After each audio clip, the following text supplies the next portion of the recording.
اب نوٹ کر لیجئے، یہ کتابیں اگر آپ پڑھنا چاہیں تو کتاب الملاحم میں پڑھیے، بدترین عذاب عربوں پر آیا کھڑا ہے، سروں پر تنا ہوا ہے، بدترین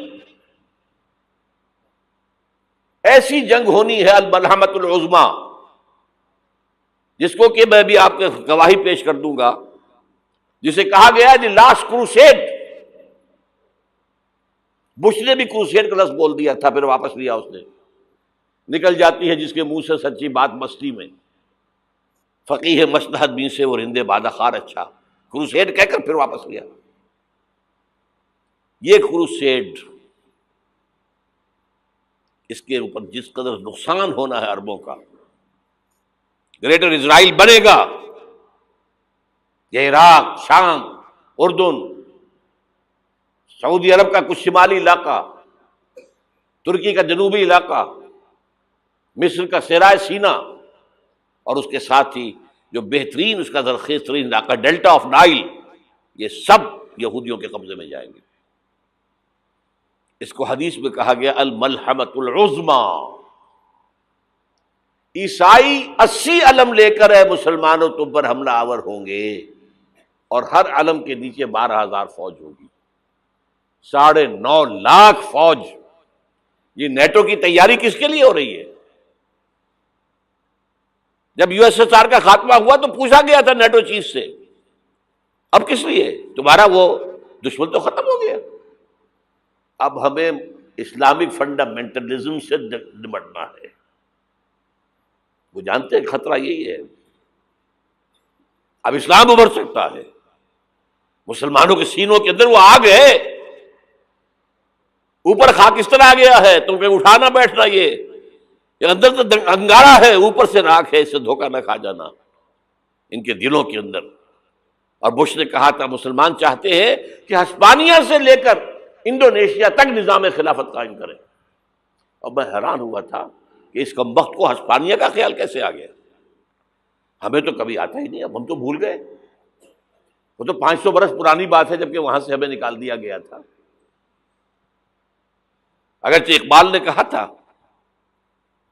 ہے ارض فلسطین پہ یہودی کا اگر حق، ہسپانیہ پر حق نہیں کیوں اہل عرب کا؟ ہسپانیہ میں تو 800 سال حکومت کی مسلمانوں نے، اور ابھی 500 برس ہی گزرے ہیں نا۔ یہودی تو ارض مقدس سے 2000 سال نکالے گئے، انہیں لا کے آباد کیا گیا، عربوں کے سینے میں خنجر بھونک دیا گیا۔ وہ چھوٹا سا ملک جو چاہتا کرتا، کوئی پوچھنے والا نہیں۔ امریکہ جیسے اپنے بیٹے کی حفاظت کرے ویسے کرتا اس کی۔ اور حضور نے فرمایا ہے وہ جنگ جب ہوگی تو ایک باپ کے اگر 100 بیٹے ہوں گے تو 99 ختم ہو جائیں گے، ایک بچے گا۔ یہ حدیث ہے، حدیث ہے صحیح۔ اور آپ نے فرمایا ویل للعرب من شر قد اقترب، عربوں کے لیے ہلاکت ہے، عربوں کے لیے بربادی ہے اس شر سے جو قریب آ چکی ہے۔ اور آج جس طرح انہوں نے ان کی تہذیب کو اختیار کر لیا ہے، دبئی جا کر دیکھیے، بدترین مغربی معاشرہ جو ہے وہ دبئی کے اندر ہم نے قائم کر کے دکھا دیا۔ اب سعودی عرب اس راستے پر بڑھ رہا ہے۔ اور اس کے بعد نمبر 2 پر جو ہے ہم پاکستانی ہیں، لیکن میں اس کے وہ پہلی بات جو کہہ رہا ہوں وہ تو یقینی ہے، اس میں تو احادیث صحیحہ موجود ہے۔ اگرچہ اس کے بعد پانسا پلٹے گا، پھر حضرت مہدی کا ظہور ہوگا، حضرت عیسیٰ کا نزول ہوگا، اور وہ گریٹر اسرائیل گریٹر گریو یارڈ بنے گا یہودیوں کا، ایک ایک یہودی قتل ہوگا اور دفن ہوگا۔ یہ بات میں ہونا ہے، میں پہلی بات برس کر رہا ہوں۔ وہ پانسا پلٹے گا جب پلٹے گا۔ ابھی جو سامنے ہے وہ کیا ہے؟ جس ملحمۃ العظمیٰ کہا حضور نے، جسے آرمگیڈون کہتے ہیں عیسائی۔ آرمگیڈون کی اگر کہیں جا کر آپ دیکھیں گے، آپ ڈکشنری میں مانی تو کیا لکھا ہے؟ A very big war which will be fought between the forces of evil and good before the end of this world۔ اس دنیا کے خاتمے سے پہلے خیر اور شر کی قوتوں کے درمیان بہت بڑی جنگ ہوگی۔ ارمجدون اسے کہتے ہیں عربی میں، اور آرمگیڈون اسے کہتے ہیں انگریزی کے اندر۔ اور یہ بائبل کی آخری کتاب کے اندر ہے، جو اس میں کہ مکاشفات یوحنا، ریولیشنز آف سینٹ جان. یہ تو میں کہہ رہا ہوں یقین کے ساتھ، اور زیادہ دور نہیں ہے، آیا چاہتا ہوں. اس لیے کہ یہودیوں کا اور عیسائی جو کنزرویٹوز ہیں، نیو کنزرویٹوز، ان کا 5 نکاتی ایجنڈا ہے متفق علیہ، جس کے تحت کہ یہ جنگ صلیبی شروع کی گئی ہے. وہ سن لیجئے آپ. آرمیگیڈون نمبر 1، گریٹر اسرائیل قائم ہو جانا اس کے نتیجے میں نمبر 2، مسجد اقصی اور قبۃ الصغریٰ کو گرانا نمبر 3، وہاں تھرڈ ٹیمپل، وہ مسجد جو حضرت سلیمان نے بنائی تھی 1000 قبل مسیح میں، پھر برباد کی تھی نبوکدنضر نے، دوبارہ بنائی گئی، پھر دوبارہ ختم ہوئی 70 عیسوی تک گری پڑی ہے. ان کا خانہ کعبہ گرا ہوا ہے 70 عیسوی سے لے کر آج تک. ایک دیوار ہے ویلنگ وال، جہاں جاتے ہیں، روتے ہیں، پیٹتے ہیں، ماتم کرتے ہیں، وہاں وہ بنے گا تھرڈ ٹیمپل. اور نمبر 4، اس میں لا کر رکھا جائے گا تخت حضرت داؤد کا. یہ تخت کہاں ہے اس وقت؟ یہ لندن شریف کے اندر، جو ان کی پارلیمنٹ کا جو چرچ ہے، ویسٹ منسٹر ایبے، اس میں رکھا ہوا ہے. ایک پتھر تھا جس پر بٹھا کر حضرت داؤد کی تاج پوشی ہوئی، پھر حضرت سلیمان کی ہوئی، پھر وہ پتھر رکھ دیا گیا جب حضرت سلیمان نے بنایا ہیکل مسجد اقصی، وہاں رہا وہ. ہر بادشاہ جو تھا یہودی اسی کے اوپر بٹھا کر اس کی تاج پوشی ہوتی تھی. سن 70 میں ٹائٹس نے گرایا اسے، ہیکل کو، وہ پتھر لے گیا، وہاں سے روم گیا، روم سے آئرلینڈ گیا، آئرلینڈ سے اسکاٹ لینڈ آیا، اسکاٹ لینڈ سے انگلینڈ آیا، اور اب وہ رکھا ہوا ہے 14ویں صدی عیسوی سے آج تک. وہ ویسٹ منسٹر ایبے میں رکھا ہوا، ایک کرسی کی سیٹ میں اسے بنا دیا گیا ہے تخت کی شکل میں. اب انگریزوں میں کوئی ملکہ ہو، کوئی بادشاہ ہو، جس کی بھی تاج پوشی ہونی اس میں ہوتی. یہ لا کر رکھا جائے گا تھرڈ ٹیمپل میں، اور اس پر یہودیوں کے خیال کے مطابق ان کا مسیحا آئے گا جو مسیح دجال ہوگا. عیسائیوں کے خیال کے مطابق حضرت عیسیٰ آئیں گے، وہ ہمارا بھی خیال ہے حضرت عیسیٰ آئیں گے علیہ السلام. بہرحال یہ تو بات کی باتیں ہیں نا. اس وقت جو میں عرض کر رہا ہوں، عربوں پر بہت بڑا عذاب، اور پاکستان کا معاملہ البتہ یہ ہے، میں یقین سے نہیں کہہ سکتا. ہینگنگ ان دی بیلنس، ہو سکتا ہے اللہ تعالی ہم پر رحم فرمائے، ہو سکتا ہے، اگرچہ اس کی کچھ شرائط ہوں گی. چمن کے مالک اگر بنا لیں موافق اپنا شعار، اب بھی چمن میں آ سکتی ہے پلٹ کر چمن سے روٹھی بہار، اب بھی ہو سکتی ہے. اور یہ بھی ہو سکتا ہے کہ اللہ تعالیٰ نے معجزانہ طور پر ہمیں ملک دیا، ہم نے اللہ سے بدعہدی کی، وعدہ خلافی کی، غداری کی، لہذا سزا دی جائے اور ہم سے یہ ملک چھین لیا جائے. It's just possible. دور نہ سمجھے اسے، انہونی بات نہ سمجھے. جو گھیراؤ ہو رہا ہے آپ کا، آپ کے مغرب میں نیٹو فورسز اور مشرق میں بھارتی فورسز گدھوں کی طرح بیٹھے ہوئے انتظار کر رہے ہیں پاکستان اور ڈسٹیبلائز ہو جائے، یہاں اور بدامنی ہو جائے. اب لاہور میں پھر آج دھماکے ہو گئے ہیں. 2 دن پہلے کا دھماکہ میں سہ کے آیا ہوا ہوں، آپ کے سامنے بیٹھا ہوں. وہ جانیں بچی ہیں، جو ہماری اکیڈمی کا حشر ہوا وہ میں آپ کو نہیں بتا سکتا. یہ سارا کیوں ہو رہا ہے؟ تاکہ یہاں بدامنی ہو جائے اور ہمیں جواز مل جائے، مغرب سے نیٹو فورسز داخل ہو جائیں، مشرق سے بھارتی فورسز آ جائیں، اور ہمارے ایٹمی دانت توڑ کر اور پھر ہمیں بھارت کے سامنے ڈال دیا جائے. نو ڈو ایز یو لائک. یہ ان کا نقشہ ہے. ہوگا کیا وہ اللہ جانتا ہے، ہوگا وہ جو اللہ چاہے. لیکن اللہ کا چاہنا جو ہے وہ کس پر منحصر ہے؟ یہاں انقلاب برپا کرو، یہاں اسلام لاؤ. اگر دھندوں میں لگے رہو گے تو وہ خود بخود نہیں آ جائے گا انقلاب. صحابہ نے جانیں دی تھی، کتنی تکلیفیں اٹھائی تھی. 12 برس تک مکی دور کے اندر با نشہ درویشی در ساز و دمادم زن، جو پختہ شبی خدرا بر سلطنت جم زن. یوم طائف یاد ہے جو حضرت عائشہ فرماتی ہے کہ میں نے پوچھا تھا حضور سے کہ یوم احد سے زیادہ سختی بھی آپ پر کبھی آئی؟ یوم احد پر کیا ہوا تھا؟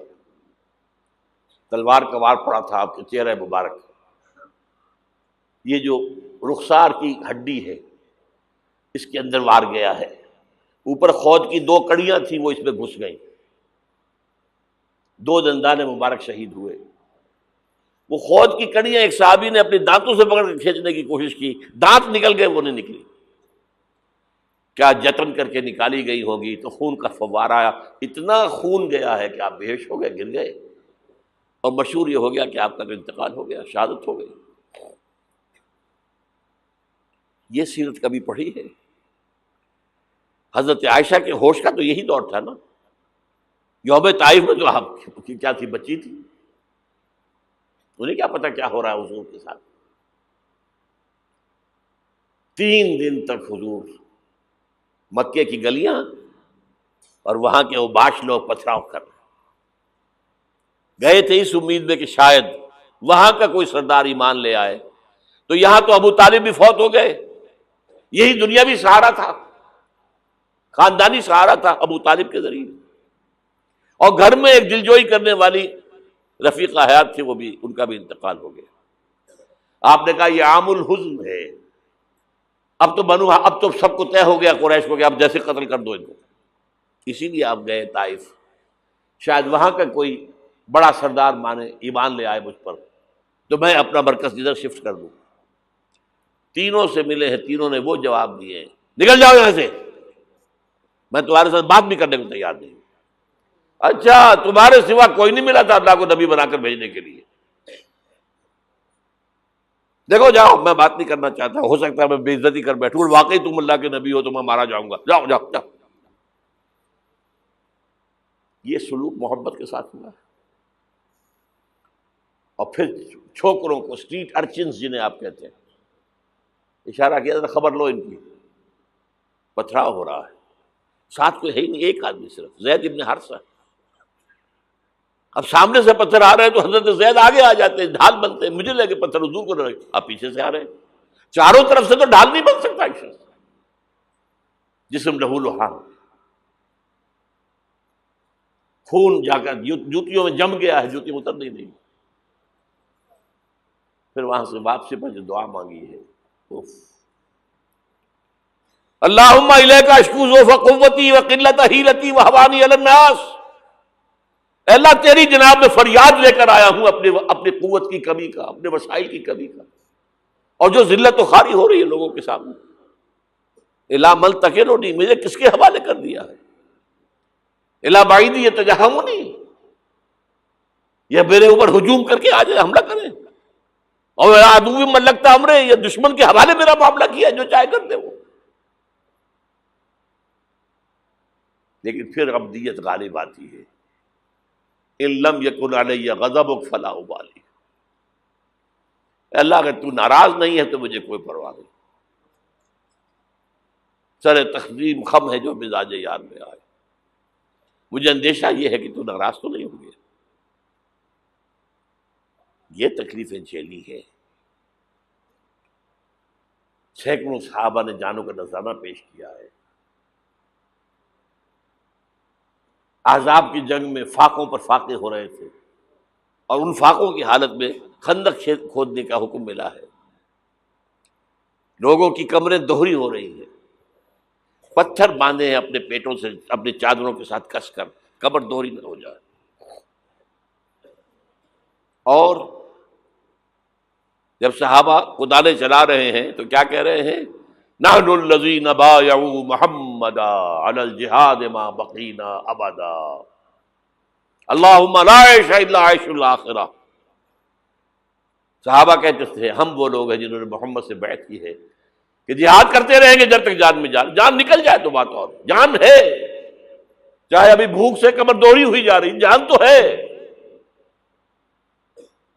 اور ایک دفعہ کہتے تھے اللہم لا عیش الا عیش الاخرہ، اللہ عیش، زندگی تو آخرت کی زندگی ہے۔ اور حضور فرماتے تھے، حضور کے بیٹھے ہوئے نہیں تھے گاؤں تکیہ لگا کر، پتھر اٹھا اٹھا کر خندق میں سے لے جا کر باہر پھینک رہے تھے، جب صحابہ کہتے ہیں اللہم لا عیش الا عیش الاخرہ، حضور فرما رہے ہیں فاغفر الانصار والمہاجرہ، اے اللہ ان انصار اور مہاجرین کی مغفرت فرما دے۔ پھر حضور کی خدمت میں کچھ لوگ آئے، حضور اب یہ فاقہ ناقابل برداشت ہو گیا، دیکھیے ہم نے یہ پتھر باندھے ہوئے اپنے پیٹوں کے ساتھ۔ حضور نے کرتا اٹھا کر دکھایا، وہاں 2 پتھر باندھے ہوئے۔ یہ ہے سیرت النبی۔ آپ کس چیز کو سیرت النبی سمجھتے ہیں؟